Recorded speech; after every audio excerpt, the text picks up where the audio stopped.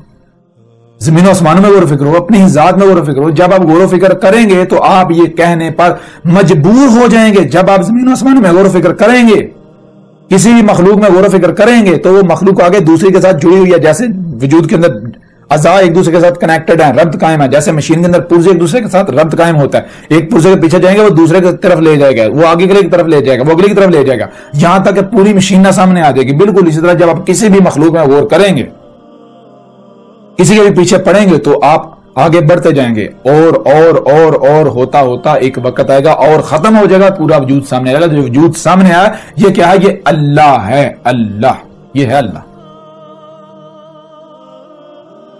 اب ذرا غور کریں, اللہ کیا ہے؟ احد, ایک ہی وجود, اور کوئی ہے ہی نہیں, اور کوئی ہے ہی نہیں. ایک ہی وجود ہے اور کوئی ہے ہی نہیں.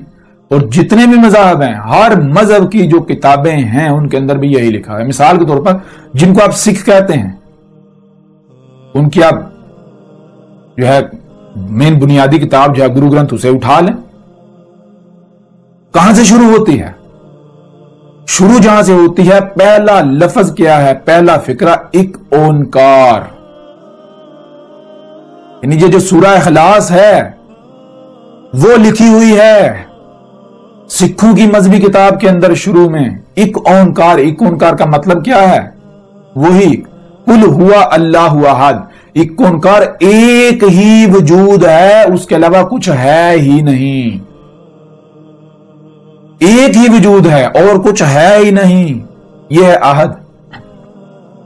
اب ذرا آپ غور کریں, جب آپ کہتے ہیں کہ کائنات الگ ہے اور اللہ الگ ہے, تو پھر اللہ احد ہوا یا واحد ہوا؟ لسان العرب میں, عربوں کی زبان میں گنتی کہاں سے شروع ہوتی ہے؟ احد سے شروع ہوتی ہے یا واحد سے شروع ہوتی ہے؟ واحد سے. احد سے کیوں شروع نہیں ہوتی؟ احد سے اس لیے شروع نہیں ہوتی, جب احد کہیں گے تو احد, اس کے علاوہ کچھ ہے ہی نہیں. نہ آپ آگے جا سکتے ہو نہ پیچھے, ہر طرف حد ہے, وہی ہے بس, اور کچھ ہے ہی نہیں. اور جب واحد کہیں گے تو واحد کا کیا معنی ہے؟ واحد, واو پلس احد. واحد, واو کا معنی اور, احد ایک, تو واحد کے معنی بنیں گے اور ایک. یہ اس لیے عربوں کی زبان میں جو گنتی شروع ہوتی ہے, واحد اسنان ثلاثہ اربع خمسہ, واحد سے شروع ہوتی ہے. واحد کا مطلب کیا ہے؟ واحد کا معنی ہے اور ایک. اور ایک کا مطلب کیا ہے؟ اس ایک کے علاوہ اور بھی ہے, ایک بھی اور بھی ہے. واحد اور ایک. تو جب آپ یہ کہتے ہیں کہ اللہ الگ ہے اور کائنات الگ ہے, تو آپ کیا کہہ رہے ہیں؟ آپ کہہ رہے ہیں کائنات اور اللہ, کائنات اور اللہ ایک. تو اس کا مطلب کیا ہوا؟ اللہ تو واحد ہو گیا, اور ایک واحد. اللہ قرآن میں بار بار کہہ رہے ہیں اللہ احد ہے, احد ہے, احد ہے, احد ہے. آپ کہہ رہے ہیں واحد ہے, واحد ہے, واحد ہے. جب آپ کہتے ہیں اللہ الگ ہے, کائنات الگ ہے, آپ الگ ہیں, اللہ الگ ہے, تو آپ کیا کہہ رہے ہیں؟ آپ تو کہہ رہے ہیں اللہ واحد ہے, آپ اور ایک اللہ, کائنات اور ایک اللہ. اس کو کیا کہیں گے؟ اس کو لسان العرب میں واحد کہیں گے. کہاں قرآن میں واحد لکھا ہوا ہے؟ اللہ کہہ رہا ہے میں احد ہوں, احد ہوں, احد ہوں. آپ کہہ رہے ہیں نہیں, اللہ واحد ہے, واحد ہے, واحد ہے. احد کا مطلب کیا ہے؟ ایک ہی وجود ہے اور کچھ ہے ہی نہیں. اور آپ کہہ رہے ہیں اللہ واحد ہے. اور ایک, کائنات الگ ہے, اللہ الگ ہے, آسمان الگ ہیں, اللہ الگ ہے. تو جب آسمان الگ ہیں, اللہ الگ ہے, تو کیا ہوا؟ آسمان اور ایک اللہ, اور ایک. عربوں کی زبان میں واحد کہا جائے گا, احد نہیں کہا جائے گا. جب احد کہیں گے تو اس کا مطلب کیا؟ اور کچھ ہے ہی نہیں, ایک ہی وجود ہے. جیسے آپ کا جسم ہے, آپ کی اہمیت اور حیثیت اس وجود کے اندر کیا ہے؟ جیسے آپ کے جسم کے اندر ہاتھ ہیں, زبان ہے, آنکھیں ہیں, کان ہیں, جیسے جسم کے اندر ایک خلیہ ہے, اللہ کے وجود کے اندر یہ زمین بالکل ایسی ہے جیسے آپ کے وجود کے اندر ایک خلیہ ہے. اور آپ کی اللہ کے وجود میں اہمیت اور حیثیت بالکل ایسی جیسے ایک خلیے کے اندر ایک چھوٹی سی مخلوق ہوتی ہے. ذرا غور کریں, ایک خلیہ اس کی کتنا حجم ہوتا ہے. اگر 10 لاکھ خلیے ایک مقام پر رکھے جائیں تو عام انسانی آنکھوں سے نہیں دیکھ سکتی. باریک سی باریک سوئی کی نوک جتنی وہ جگہ گھیرتے ہیں, 10 لاکھ خلیے. اتنا چھوٹا ہوتا ہے خلیہ. اور اس ایک خلیے کے اوپر ذرا غور کریں, ایک مخلوق وہ اگر اپنے ارد گرد دیکھتی ہے تو اس کو کیا نظر آئے گا؟ خلیہ آپ کے وجود میں, اس خلیے کے اوپر جو مخلوق ہے کیا وہ الگ ہے اور آپ الگ ہیں؟ نہیں. اور جب وہ مخلوق اپنے ارد گرد دیکھے گی اس کو کیا نظر آئے گا؟ کیا آپ کے علاوہ کچھ اور نظر آئے گا؟ آپ ہی کا وجود نظر آئے گا یا نہیں؟ بالکل اسی طرح آپ اللہ کے وجود میں, یہ جو زمین ہے یہ ایک خلیہ ہے, اس خلیے کے آپ نیوکلیس ہیں, آپ ایک مخلوق.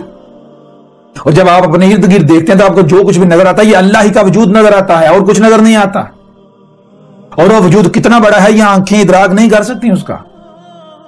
آنکھیں جو ہیں یہ ادراک نہیں کر سکتی, آنکھوں کی رینج کے اندر وہ وجود نہیں آ سکتا. ہاں وہ وجود جو ہے جو کچھ بھی آپ کو نظر آ رہا ہے اس کا ادراک کر رہے ہیں, اسی کے اندر آ رہا ہے. تو یہ ہے جب آپ یہ کہتے ہیں کائنات الگ ہے اللہ الگ ہے, تو اس کا مطلب کیا ہے؟ اس کا مطلب یہ ہے آپ اپنی زبان سے یہ دعویٰ کر رہے ہیں کہ اللہ احد نہیں, اللہ واحد ہے. اور پھر آگے بڑھیں, اگلی آیت کیا ہے؟ اللہ ہے الصمد. اللہ کیا ہے؟ اللہ صمد ہے, الصمد ہے. صمد کے معنی کیا ہے؟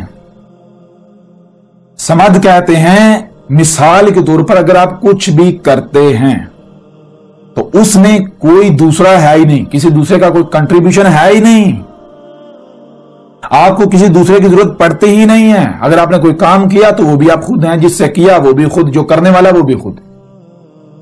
یہ ہے الصمد. آپ ذرا غور کریں کہ اللہ الگ ہے کائنات الگ ہے, تو کائنات بنانے کے لیے اللہ کائنات کا محتاج ہوا یا نہیں؟ اللہ صمد کیسے ہو سکتا ہے؟ اگر اللہ جو ہے دیکھیں جی اللہ کائنات الگ ہے, اللہ الگ ہے اور اللہ بارشیں برسا رہا ہے, تو میں آپ کو کہتا ہوں کہ اگر سمندر کو ہٹا دیں, پانی کو ہٹا دیں, ہواؤں کو ہٹا دیں تو اللہ بارش برسا سکتا ہے؟ پھر ممکن ہی نہیں ہے. اللہ تو پھر محتاج, اس کا مطلب اللہ تو محتاج ہو گیا سمندروں کا. اگر سمندر الگ ہیں اللہ الگ ہے, ہوائیں الگ ہیں اللہ الگ ہے, تو اس کا مطلب پھر کیا ہے؟ اللہ تو بارش برسانے کے لیے سمندروں کا محتاج, پانی کا محتاج, ہواؤں کا محتاج, فضا کا محتاج. سمد تو نہ ہوا پھر. اللہ کیا؟ اللہ ہے اللہ الصمد, اللہ صمد ہے. صمد کا مطلب کیا ہے؟ صمد کسے کہتے ہیں؟ صمد ہونے, الصمد ہونے کے لیے سب سے پہلی شرط ہے ایک ہی وجود کا ہونا, بس کوئی دوسرا ہے ہی نہیں. جو کچھ ہے ایک ہی وجود ہے.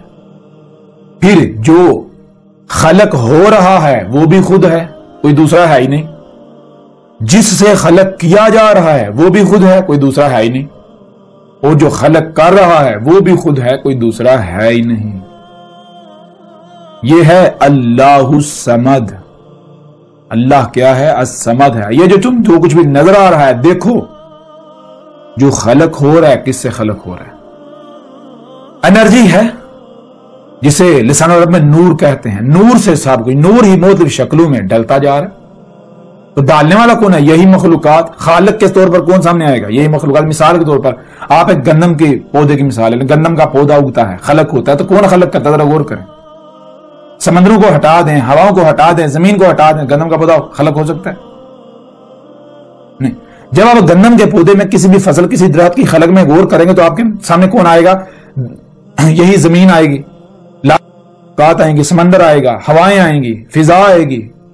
یہی مخلوقات آپ کے سامنے آئیں گے جس سے خلق ہو رہا ہے. یہی میٹیریل, یہی مخلوقات. آپ مخلوقات کا مجموعہ خالق کی صورت میں آپ کے سامنے آئے گا. خالق بھی مخلوقات جو خلق ہو رہے ہیں, یعنی کہ یہی وہی ذات ہی آپ کو ہر صورت نظر آئے گی. آپ اپنی ہی تخلیق میں غور کریں, آپ کی تخلیق کیسے ہوئی. آپ کی تخلیق کے پیچھے یہی مخلوقات سامنے آئیں گی خالق کے طور پر. تو یہ ہے اللہ الصمد. الصمد کے معنی کیا ہیں؟ الصمد کے لیے سب سے پہلی شرط ایک ہی وجود کا ہونا, اس کے علاوہ کچھ ہے ہی نہیں. دوسری بات کہ جو خلق ہو رہا ہے وہ بھی خود ہے, جو خلق کر رہا ہے وہ بھی خود ہے, جس سے خلق کیا جا رہا ہے وہ بھی خود ہے, کوئی دوسرا ہے ہی نہیں. یہ ہے اللہ الصمد. اور اگلی آیت دیکھیں, لم یلد ولم یولد. لم یلد, لم ہرگز نہیں, بالکل نہیں. کیا نہیں؟ یلد. یلد کے معنی کیا ہے؟ لد کسے کہتے ہیں پہلے یہ جانیں. لد کہتے ہیں لسان عرب کے اندر ایک وجود کا دوسرے وجود سے الگ ہونا، ایک وجود کا دوسرے وجود سے الگ ہونا، یا ایک وجود دوسرے وجود کو خود سے الگ کرے، ایک وجود دوسرے وجود سے الگ ہو، اس کو کہتے ہیں لد۔ تو یلد کیا ہے؟ یالد یعنی لم یلد، ہرگز یالد نہیں۔ کیا یلد کا مطلب کیا ہے؟ کہ اس اللہ ایسا ہرگز نہیں، اس نے ہرگز ایسے نہیں کیا کہ اس نے خود سے ایک دوسرا وجود الگ کر دیا ہو، اس نے کوئی دوسرا وجود الگ کیا ہو، ایسا ہے ہی نہیں، ایک ہی ہے بس۔ ایسا نہیں ہے کہ اس نے ایک وجود الگ وجود بنا دیا، نہیں۔ یہ کس کی نفی کی جا رہی ہے؟ یہ اسی کی نفی کی جا رہی ہے۔ مثال کو آپ کس سے پوچھتے ہیں اللہ کیا ہے؟ کہتے ہیں کائنات الگ، اللہ الگ۔ تو کائنات کو کس نے خلق کیا؟ کہتے ہیں کائنات کو اللہ نے پیدا کیا۔ پھر مطلب کیا ہوا؟ کون وجود میں لے کر آیا کائنات کو؟ اللہ۔ تو یہ یلد ہو گیا یا نہیں؟ جب کائنات الگ سے ایک وجود ہے اور اللہ وجود میں لے کر آیا تو اس کو لسان العرب کے اندر، عربوں کی زبان میں یلد کہتے ہیں۔ اللہ نے کائنات کو ایک الگ وجود دیا، یہ ہے الگ وجود آنا، یلد۔ اللہ کہہ رہا ہے میں نے کچھ بھی ایک دوسرا وجود نہیں الگ کیا، کوئی بھی وجود الگ نہیں کیا، ایک ہی ہوں اور کچھ ہے ہی نہیں۔ اور آگے کیا ہے؟ وَلَمْ يُولَدْ، اور نہ ہی اللہ کسی سے الگ ہوا، یعنی نہ ہی ایسا ہے کہ ایک کا وجود الگ ہے اور اللہ الگ ہے، نہیں، ایسا ہے ہی نہیں۔ لم یلد ولم یولد، اور یہی چیز اللہ سبحانہ و تعالیٰ نے قرآن میں کئی مقامات پر بالکل واضح کر دی۔ کیا واضح کر دی؟ ذرا غور کیجئے گا۔ ان میں ایک سورت ہے سورہ البقرہ کی آیت نمبر 116، جس میں یہ کہا جا رہا ہے وَقَالُوا اتَّخَذَ اللَّهُ وَلَدًا سُبْحَانَهُ بَل لَّهُ مَا فِي السَّمَاوَاتِ وَالْأَرْضِ، یعنی وَقَالُوا، اور کہہ رہے ہیں۔ کیا کہہ رہے ہیں؟ یہ حال کا سیگا اس وقت کی بات ہو رہی ہے۔ اللہ کہہ رہا ہے، اس وقت کہہ رہا ہے کہ یہ لوگ کہہ رہے ہیں، کیا کہہ رہے ہیں؟ کہہ رہے ہیں اتخذ اللہ ولدا، اللہ جو ہے اس نے ولد اخذ کر لیا، اللہ نے ایک الگ وجود میں لایا۔ کیسے کہہ رہے ہیں؟ ذرا غور کریں۔ کوئی زبان سے نہیں کہہ رہا، یہ اپنے عمل سے اور زبان سے بھی کہہ رہے ہیں، لیکن عربوں کی زبان میں نہیں، اپنی زبان میں کہہ رہے ہیں۔ کیا کہہ رہے ہیں؟ کہہ رہے ہیں اللہ الگ ہے اور کائنات الگ۔ تو مطلب کیا ہے اس کا؟ مطلب یہی تو ہے، اللہ نے ولد اخذ کر لیا۔ اور اس کا کیا مطلب ہے؟ جب اللہ الگ ہے، کائنات الگ ہے، اور کائنات جب نہیں تھی تو کون وجود میں لے کے آیا؟ جی اللہ وجود میں لے کے آیا۔ تو اللہ نے الگ سے وجود، کائنات کو الگ سے وجود دیا، تو مطلب کیا؟ اسی کو تو کہتے ہیں لسان العرب میں ولد اخذ کر لینا۔ اللہ کیا کہہ رہے ہیں؟ اللہ کہہ رہے ہیں سبحانہ، وہ تو سبحان ہے اور اس نے ولد اخذ نہیں کیا، کوئی دوسرا وجود اس نے وجود میں لایا ہی نہیں، وہ خود اپنا شریک لا کر کھڑا کیا گیا۔ یہ کیسے ہو گیا؟ تم ہو جو کفر کرتے ہو اس بات کا، تم اس کے شریک بنتے ہو، تم کہتے ہو جی ہمارا الگ سے وجود ہے۔ اللہ نے ولد اخذ نہیں کیا، اللہ نے کوئی دوسرا وجود میں نہیں لایا، وہ ایک ہی وجود ہے، ایک ہی ذات ہے، اس کے علاوہ کچھ ہے ہی نہیں۔ اور دیکھیں آج دن رات زبان سے نہیں کہا جا رہا اللہ الگ کائنات الگ، اللہ الگ کائنات الگ، اللہ الگ کائنات الگ، جس کا مطلب کیا؟ کائنات اور اللہ ایک تو اللہ احد نہیں، واحد ہے، دوسرا اس نے ولد اخذ کر لیا، کائنات کو اللہ وجود میں لے کر آیا۔ تو اگر کائنات الگ وجود ہے تو اللہ نے دیکھا نا، ایک اللہ ہو گیا، ایک الگ وجود کائنات، تیسرے تو کہتے ہیں ولد۔ تو یہ اللہ سبحانہ وتعالیٰ نے سورہ البقرہ کی آیت نمبر 116 میں اس بات کی نفی کری، اور آگے اللہ کہہ رہا ہے بل لہو ما فی السماوات والارض، بلکہ حقیقت کیا ہے؟ حقیقت یہ ہے لاہو اسی کا ہے، ما فی السماوات والارض، جو کچھ بھی آسمانوں میں اور جو زمین میں اسی کا ہے۔ کیسے؟ جیسے مثال کے آپ کہتے ہیں کہ دیکھیں یہ ہاتھ، پاؤں، ٹانگیں، ناک، کان، یہ کس کا ہے؟ جی میرا ہے۔ یہ ناک کس کا ہے؟ میرا ہے۔ ہاتھ کس کے ہیں؟ میرے ہیں۔ تو آپ یہ ہاتھ کس کے لیے کام کریں گے؟ اپنے وجود کے لیے۔ تو یہ اللہ کہہ رہا ہے، اللہ کہہ رہا ہے یہ زمین و آسمان میں جو کچھ ہے اسی کا ہے، یہ اسی کا وجود ہے۔ اور کس صورت میں اس کا وجود ہے اور کس صورت میں اس کا وجود نہیں ہے؟ شریک ہوگا۔ جیسے آپ کے ہاتھ ہیں، اگر آپ کے ہاتھ آپ ہی کے غلام ہیں، اپنے وجود کے لیے کام کرتے ہیں، تو یہ ہاتھوں کا کام کرنا آپ کا کام کرنا، آپ ہیں، آپ کا کام ہے۔ اور اگر یہ ہاتھ کسی اور کی بات مانتے ہیں تو وہ کام آپ کا کرنا نہیں، وہ دوسرے کا کام کرنا، یہ ہے شریک۔ ہاتھ شریک بن جائیں گے۔ ہاتھ وہ نہیں کر رہے جو آپ کہہ رہے ہیں، ہاتھ اپنی من مانی، اپنی مرضی کر رہے ہیں، کسی دوسرے کی مان رہے ہیں۔ تو یہ ہے اگر کوئی بھی اللہ کا یعنی کہ پتہ چل گیا اللہ کیا ہے، یہی وجود ہے. کوئی اس وجود کے اندر اپنے مقام پر رہتا ہے تو وہی ذات ہے، وہ اسی کا عضو ہے، وہ اسی کا حصہ ہے، اسی کی آیت ہے. اور اگر کوئی یہ کہتا ہے کہ اللہ الگ ہوں، میں الگ ہوں، اور کائنات میں وہ اللہ کے وجود میں چھیڑ چھاڑ کرتا ہے تو وہ اللہ کا شریک بن رہا ہے. اللہ نے گھوڑے، گدھے، خچر آپ کی سواری کے ذرائع، آپ کے کھانے پینے کے جو کچھ بھی وہ خلق کرتا ہے، کیسے خلق کرتا ہے ذرا غور کریں، فطرت کیسے وجود میں لاتی ہے. اور اگر آپ اپنا الگ سے وجود کے دعوے دار بن کر اس کی ضد پر اترتے ہیں تو آپ عملی طور پر اس کے شریک بن رہے ہیں. آپ یہ کہہ رہے ہیں تو الگ ہے، ہم الگ ہیں، ہم اپنی مرضیاں کریں گے. یہ ہے، یہ آج ہر کوئی اپنے عمل سے دعویٰ کر رہا ہے کہ اللہ نے ولد اخذ کر لیا، اور یہ اپنے آپ کو دین کے ٹھیکیدار، اللہ کے نمائندہ کہلوانے والے. یہ ایسی جتنی بھی آیات ہیں یہ عیسائیوں کے اوپر فٹ کر دیتے ہیں. قرآن آپ سے خطاب کرے، عیسائیوں سے کر رہا تھا اب اس وقت. بہرحال اس طرح آگے بڑھے تو آگے بھی کچھ آیات ہیں ایسے ہی. یہی بات سورہ یونس کی آیت نمبر 68 میں ہے، 68 میں. اس میں قالوا اتخذ اللہ ولدا سبحانہ هو الغنی لہ ما فی السماوات و ما فی الارض. یہاں بھی وہی بات کی گئی. یہ کیا کہ یہ تو یہ کہہ رہے ہیں کہ اللہ نے ولد اخذ کر لیا، اللہ الگ ہے، کائنات الگ ہے، تو اللہ یہ واحد ہو گیا، احد تو نہ ہوا. اللہ کہہ رہا ہے وہ اس سے پاک ہے، اس نے کوئی دوسرا وجود میں نہیں لایا. وہ اپنا ہی شریک بلا تھوڑی کھڑا کرے گا، ایسا کیسے ہو سکتا ہے؟ اگر اللہ الگ ہے، کائنات الگ ہے تو شریک تو ہو گئی. شریک کسے کہتے ہیں؟ شریک تو کہتے ہیں ایک کے ساتھ دوسرا. تو جب کائنات الگ ہے، اللہ الگ ہے تو شریک تو ہو گیا، ولد ہو گیا، شریک ہو گیا، وہ احد ہی نہ رہا، واحد ہو گیا. اسی طرح سورہ الاسراء کی آیت نمبر 111 میں ہے وَقُلِ الْحَمْدُ لِلَّهِ الَّذِي لَمْ يَتَّخِذْ وَلَدًا وَلَمْ يَكُنْ لَهُ شَرِيكٌ فِي الْمُلْكِ وَلَمْ يَكُنْ لَهُ وَلِيٌّ مِنَ الذُّلِّ. تو اس آیت میں بھی بالکل واضح کر دیا گیا وَقُلِ الْحَمْدُ لِلَّهِ، اور کیا کہ اللہ کے لیے ہے ہی حمد. یعنی اللہ زی وہ ذات ہے لم یتخذ ولدا، جس نے ہرگز ولد اخذ نہیں کیا، کوئی دوسرا وجود اس نے وجود میں لایا ہی نہیں. ایک ہی وجود ہے اور اس کے علاوہ کچھ ہے ہی نہیں. ولم یکن لہ شریک، اور کسی کے لیے ایسا ہے ہی نہیں کہ کوئی شریک بنے اس کا، کوئی دوسرا وجود اس کے لیے، کوئی دوسرا یعنی کہ دوسرا وجود ممکن نہیں ہے ہی نہیں. اور اگر کوئی شریک بنے گا تو اسے برداشت نہیں کرے گا. اگر آپ فطرت سے مطابقت نہیں رکھیں گے، فطرت کی ضد بنیں گے تو وہ وجود آپ کو برداشت نہیں کرے گا. کیوں؟ آپ شریک ہونے کے دعوے دار ہیں. اگر آپ اسی کا وجود بنیں گے، اپنا مقام پہچانیں گے، جیسے مشین کے اندر پرزہ ہوتا ہے، اپنے مقام پر فٹ ہو جائے تو وہ مشین ہے، اور اگر اپنے مقام پر فٹ نہیں ہوتا تو وہ مشین کے ساتھ مطابقت نہیں رکھ رہا، اس کے ساتھ ضد بن چکا ہے، تو مشین اسے برداشت نہیں کرے گی. بالکل اس طرح اگر آپ جس مقصد کے لیے آپ کو وجود میں لائے، اگر آپ اسی جو آپ کی لائن ہے اس پر قائم ہو کر اپنے مقصد کو پورا کرتے ہیں تو آپ کا اپنا کوئی وجود ہے ہی نہیں، وہی ایک وجود ہے. آپ کا دیکھنا اسی کا دیکھنا، آپ کا بولنا اسی کا بولنا، آپ کا کام اسی کا کام. اور اگر آپ اس مقام پر قائم نہیں ہوتے، آپ کہتے ہیں میرا الگ وجود ہے، اللہ الگ ہے، تو آپ تو اس کے شریک بن رہے ہیں. تو لہذا شریک کو برداشت کرے گا؟ کبھی بھی برداشت نہیں کرے گا. اس کے لیے ہے ہی حمد.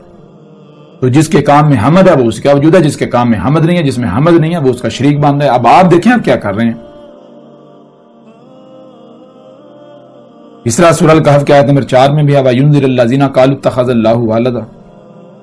اور بھی آیات ہیں جیسا کہ سورہ مریم کی آیت نمبر 35 میں بھی ہے. اور یعنی کہ اس کے علاوہ اور بھی کافی ساری آیات ہیں. سورہ الانبیاء کی آیت نمبر 26 بھی ہے. سورہ المومنون کی آیت نمبر 91 بھی ہے. سورہ الفرقان کی آیت نمبر 2 بھی ہے الذی لہ ملک السماوات والارض ولم یتخذ ولدا ولم یکن لہ شریک فی الملک وخلق کل شیء فقدرہ تقدیرا. تو بہرحال جو بات ہم نے کی، جو بات ہم کر رہے تھے وہ یہ ہے کہ اللہ سبحانہ وتعالی نے بالکل واضح کر دیا سورہ اخلاص کی آیت نمبر لم یلد ولم یولد. بھائی نہ تو اس نے کوئی وجود الگ کیا ہے اور نہ ہی وہ کسی سے الگ ہوا ہے. ظاہر بات اگر الگ کرے گا تو احد نہیں رہے گا، واحد ہو جائے گا. ایک وہ جو وجود اس نے وجود میں لایا ہے، ایک وہ خود واحد. اور اگر وہ یعنی کہ وہ کسی سے الگ ہوا ہے تو جس سے الگ ہوا ہے ایک وہ، اور جو الگ ہوا ہے ایک وہ، تو یہ احد نہیں واحد ہو گیا، دو ہو گئے.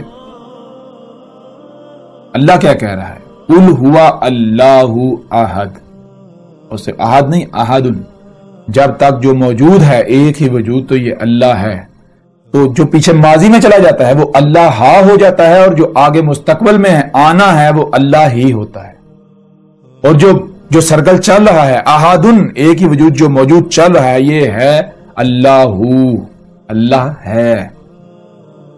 اور آگے دیکھیں ذرا غور کریں، وَلَمْ يَكُنْ لَهُ كُفُوًا أَحَدٌ، یہاں بھی احد، وا اور لم ہرگز نہیں، بالکل نہیں، یکن کہ ہو رہا ہے، ہو جائے، لہو اس کے لیے، کس کے لیے؟ جو بھی یہ دعویٰ کرے کہ میں اللہ ہوں، تو دیکھیں کیا وہ احد ثابت ہوتا ہے؟ ایک ہی وجود ثابت ہوتا ہے۔ مثال کا کوئی بندہ ہے، کوئی شخص ہے، وہ کہتا ہے جی میں اللہ ہوں، تو اس سے پوچھیں کیا تو اللہ ہے؟ اس سے مراد یہ ہے کہ یہ جو 5-6 فٹ کا بشری جسم ہے یہ ہے تو اللہ؟ تو اگر وہ کہے ہاں یہ میں اللہ ہوں، تو دیکھیں وہ احد ثابت ہوتا ہے؟ وہ تو احد ثابت نہیں ہوتا، کیوں؟ وہ واحد ہو جاتا ہے، وہ اور درخت اور چرند اور پرند اور سمندر اور پہاڑ اور زمین اور ستارے اور سیارے، اس طرح جو بھی جسے بھی کوئی بھی کہتا ہے کہ فلاں اللہ ہے، وہ اللہ ہے، تو دیکھیں وہ احد ثابت ہوتا ہے۔ جو احد ثابت ہو جائے وہ اللہ ہے، کیوں؟ اللہ کے علاوہ کوئی احد ثابت ہو گئی نہیں۔ تو یہ وَلَمْ يَكُنْ لَهُ كُفُوًا أَحَدٌ، کسی کے لیے ہے ہی نہیں کہ وہ کفایت کر جائے، احد ہو جائے، احد ثابت ہو جائے۔ جو احد ثابت ہو جائے گا وہی اللہ ہے۔ تو غور کریں، جو بھی اللہ ہونے کا دعویٰ کرے تو دیکھیں وہ احد ثابت ہوتا ہے، اگر تو احد ثابت ہو جائے تو وہ اللہ ہے، اگر احد ثابت نہیں ہوتا تو وہ اللہ نہیں ہے۔ اب آپ کے اوپر یہ بات بالکل کھل کر واضح ہو گئی، اللہ کیا ہے۔ اللہ کوئی کائنات سے الگ اوپر آسمانوں پر چڑھ کر نہیں بیٹھا ہوا۔ یہ عقیدہ و نظریہ کن کا تھا؟ ذرا غور کریں۔ سورہ الجمعہ کی آیت نمبر 2 کو اٹھا لیں، اس کے علاوہ اور بھی آیات ہیں آپ کے سامنے رکھتے ہیں، ان میں اللہ سبحانہ و تعالیٰ کا کیا کہنا ہے۔ سورہ الجمعہ کی آیت نمبر 2 میں اللہ سبحانہ و تعالیٰ کا کیا کہنا ہے؟ هو الذی، ہوا کیا ہے؟ ذرا غور کریں، ہوا دیکھیں کیا جو موجود ہے، اور کرتے جائے تو جو موجود ہے اور کرتے جائے، وہ وجود جو ہے، یہ وجود جو ہے یہ کیا؟ الذی، یہی وہ ذات ہے۔ کون ذات؟ اللہ۔ ہوا الذی، ہوا ہی اللہ کی ذات ہے، اللہ ہے۔ آگے کیا؟ بعث فی الامیین رسولا، بیس کیا تھا امین میں ایک رسول، منہم، انہی سے۔ اور جب بیس ہوتا ہے تو کیا کر رہا ہے؟ یتلو، تلاوہ کر رہا ہے، یعنی پوری ترتیب کے ساتھ، حکمت کے ساتھ اللہ کی آیات کو کھول کھول کر واضح کر رہا ہے۔ وہی علیہم آیات ہی، ان پر اس کی آیات جو ہیں، اسی کی آیات کھول کھول کر پوری ترتیب کے ساتھ واضح کر رہا ہے۔ اور نتیجہ کیا نکلتا ہے؟ وہ یزکیہم، ان کا تزکیہ ہو رہا ہے، ان کو بالکل خالص بنا رہا ہے، ان کے اندر سے گندگیاں نکال رہا ہے، خالص اللہ کا غلام بنا رہا ہے۔ جیسے آپ کے وجود کے اندر ایک عضو ہوتا ہے، جیسے مشین کے اندر پرزہ ہوتا ہے، جب پرزہ پرفیکٹ ہو جائے، مشین کے اندر فٹ ہو جائے تو پھر وہ مشین ہے، اس کا اپنا کوئی وجود نہیں، بالکل ایسے ہی خالص بنا رہا ہے۔ وَيُعَلِّمُهُمُ الْكِتَابَ، اور جو الکتاب تھی اس کا وہ سکھا رہا ہے، الکتاب کا علم دے رہا ہے۔ کسی کو پتہ ہی نہیں الکتاب کیا ہے۔ بہرحال والحکمت، اور حکمہ کسے کہتے ہیں؟ کب، کہاں، کیوں، کیسے، کتنا، ان سوالات کے جو جوابات ہوتے ہیں، فیصلہ کرنا، کوئی کام کرنا ہے کب کرنا ہے، کہاں کرنا ہے، کیسے کرنا ہے، کیوں کرنا ہے، کتنا کرنا ہے، تو ان سوالات کے جو جوابات ہیں اس کو کہتے ہیں حکمہ۔ اور آگے وَإِن كَانُوا مِن قَبْلُ لَفِي ضَلَالٍ مُبِينٍ، یہ ہے اصل بات، وہ یہ ہے کہ اللہ یہ کہہ رہا ہے وا اور ان، اگر کانو قدر میں یہ بات کر دی گئی کہ ہو رہے ہیں، کیا ہو رہے ہیں؟ من قبل، اس سے پہلے، لفی، ان کے لیے کیا ہے؟ وہ کس میں ہیں؟ ان کے لیے ہے کہ وہ میں ہیں ضلال مبین، 100% ہر لحاظ سے کھلم کھلا گمراہیوں میں۔ یعنی اللہ سبحانہ وتعالی نے اس آیت کے آخر میں بالکل واضح کر دیا، اپنا قانون بیان کر دیا کہ جب دنیا میں جو امیین ہیں وہ 100% ضلال مبین میں ہوتے ہیں، گمراہیوں میں ہوتے ہیں، نور کی ایک کرن بھی نہیں ہوتی، اس وقت ہوا یہی جو فطرت ہے یہ اپنا نمائندہ کھڑا کرتی ہے، رسول کھڑا کرتی ہے، بیس کرتی ہے اس وقت۔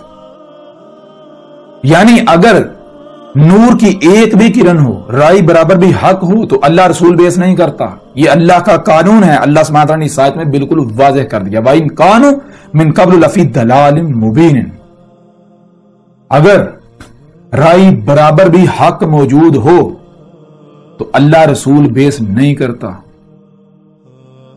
اگر نور کی ایک بھی کرن ہو تو اللہ رسول بیس نہیں کرتا، اللہ اسی وقت رسول بیس کرتا ہے جب 100% گمراہیاں ہوتی ہیں، نور کی ایک کرن بھی ہوتی۔ میں اب آپ سے سوال کرتا ہوں کہ اللہ اوپر آسمانوں پر ہے، یہ کن کا عقیدہ و نظریہ ہے؟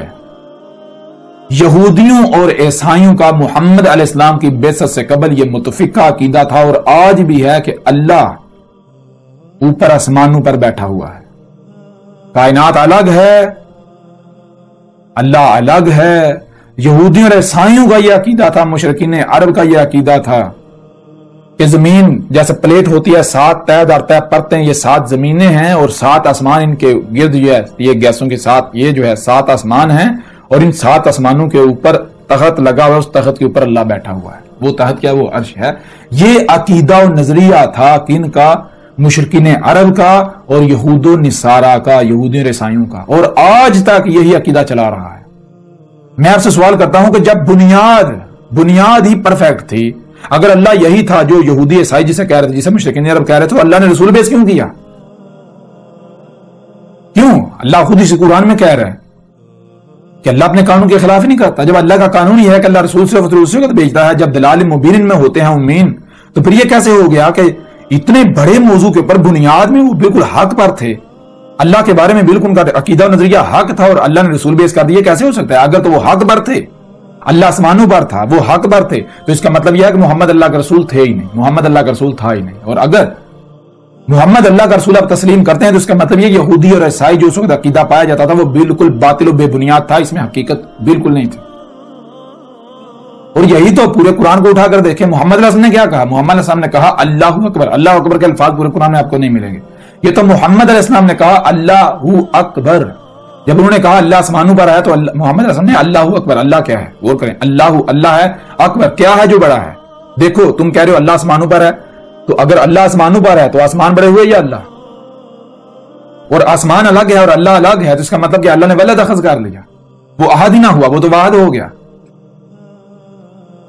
تو یہ محمد علیہ السلام نے کہا اللہ اکبر۔ اللہ ہے، کیا ہے؟ اللہ اکبر، جو بڑا ثابت ہو جائے اللہ ہے، بات ختم ہو جائے۔ اگر تو آسمانوں پر چڑھا ہوا بڑا ثابت ہوتا ہے تو اللہ ہے، اگر نہیں بڑا ثابت ہوتا تو پھر اللہ ہے ہی نہیں۔ اگر آسمانوں پر چڑھا ہوا احد ثابت ہو جاتا تو وہ اللہ ہے، اگر وہ آسمانوں پر چڑھا ہوا احد ثابت نہیں ہوتا تو وہ اللہ ہے نہیں۔ وہ تمہارے اپنے عقائد و نظریات ہیں، اور یہی چیز قرآن کے اندر ہے۔ اس وقت دیکھیں مانا کتنوں نے تھا؟ محمد علیہ السلام نے تو حق حال لحاظ سے کھول کھول کر واضح کر دیا تھا، لیکن مانا کتنوں نے، تسلیم کتنوں نے کیا؟ بہت کم تھے، 80-82 جو ایمان لے کر آئے۔ باقی تو بعد میں گردن جانے کے خوف سے، موت کے خوف سے اسلام لائے تھے۔ اسلام لانا ایمان لانے کو تھوڑے کہتے ہیں، اسلام لانا تو کہتے ہیں سرنڈر کرنا، جھکا دینا اپنے آپ کو۔ بھائی اب جو کہیں گے مانیں گے کیوں؟ گردن جو جائے گی۔ ایمان لانا کہتے ہیں دل سے تسلیم کرنا، تو دل سے تسلیم کرنے والے تو 80-82 تھے، باقی تو سارے اسلام لائے تھے، سرنڈر کیا تھا۔ محمد علیہ السلام کی دعوت کو تھوڑی مانا تھا۔ اسی قرآن میں اللہ سبحانہ وتعالیٰ نے کہا ہے کہ جلد وہ وقت جب آئے گا، کب؟ جب تمہیں تمہاری اپنی ذات میں اور آفاق میں، آفاق یعنی وہ مقامات جہاں تمہاری رسائی نہیں ہے، جب تمہاری وہاں رسائی ہو جائے گی ان مقامات تک، وہاں ہم اپنی آیات دکھائیں گے، تب تم کہو گے یہ حق ہے۔ تب تمہیں پتا چلے گا آسمانوں پر چڑھا ہوا کوئی اللہ واللہ نہیں ہے، یہ تمہارے اپنے دماغوں کی اختراع ہے۔ تو یہ ہے، اس وقت کسی نے نہیں مانا تھا۔ یہ آج جو اپنے آپ کو مسلمان کہلواتے ہیں، اللہ اوپر آسمانوں پر ہے، اللہ اوپر آسمانوں پر ہے، یہ کون لوگ ہیں؟ یہ وہی مشرکین عرب، آباء و اجداد نسل در نسل چلتے آ رہے۔ یہ اس وقت ان کے نہ آباء و اجداد ایمان لائے تھے، نہ بعد میں یہ لے کر آئے، انہوں نے وہ فکر بھی نہیں کیا۔ جیسے وہ اندھو کی طرح اپنے آباء و اجداد کے پیچھے چلتے رہے، یہ بھی اندھو کی طرح اپنے آباء و اجداد کی طرح جو نسل در نسل آ رہا ہے اسی کے پیچھے چل رہے ہیں، اندھو کی طرح دوڑ رہے ہیں، پتہ ہی نہیں کسی چیز کا۔